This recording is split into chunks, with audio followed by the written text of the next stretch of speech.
Start.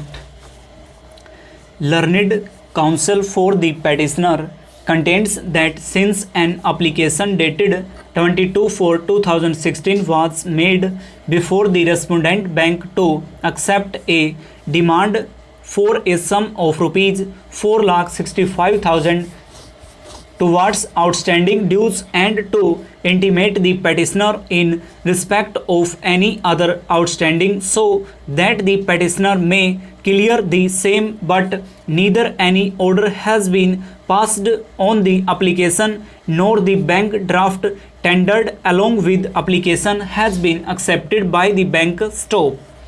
It is further submitted that in view of section 13(8) of the Act, since the entire outstanding dues have been tendered to the respondent bank, the secured asset is not liable to be sold or transferred and no further step is liable to be taken by the bank in respect of the secured asset stop.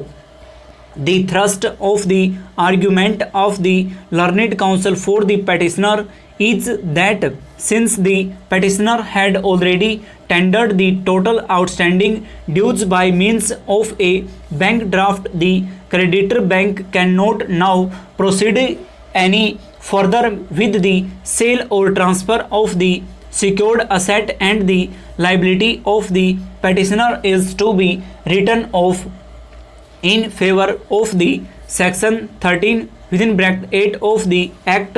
Stop para. A bare reading of the aforesaid provision goes to show that requirement is actual tender of the outstanding dues, including all costs, charges and expenses by the debtor to the secured creditor at any time before the date fixed for sale or transfer. Stop. It is only when the actual tender is made to the secured creditor before the date fixed for sale or transfer the provision places a restriction on the right of the secured creditor to proceed with sale or transfer of the secured asset, and further prohibits the secured creditor to take any step for transfer or sale of the secured asset. Stop.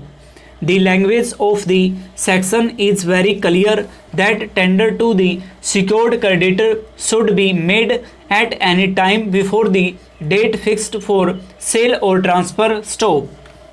In the case in hand, admittedly the respondent bank proceeded to auction the secured asset on 30/3/2016 for a sum of rupees 28.5 lakhs in favor of Srimati Urmila Dixit and Srimati Manju Dixit. Stop.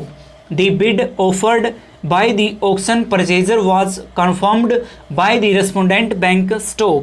From the pleadings in the writ petition itself, it is clear that the application made by the petitioner before the respondent bank tendering a sum of rupees 4,65,000 by means of a bank draft was dated 22/4/2016. Stop.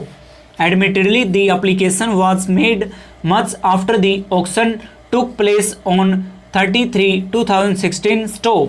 It is also pertinent to note the petitioner borrower in his application dated 22/4/2016 has referred the bank draft to be dated 30/4/2016, but photocopy of the same filed as annexure 8 to the writ petition goes to show that it is dated 30th April 2016, which in itself sufficient to indicate that though the application is dated 22/4/2016, but it was submitted to the bank on or after 30/4/2016 when the bank draft was got prepared. Stop.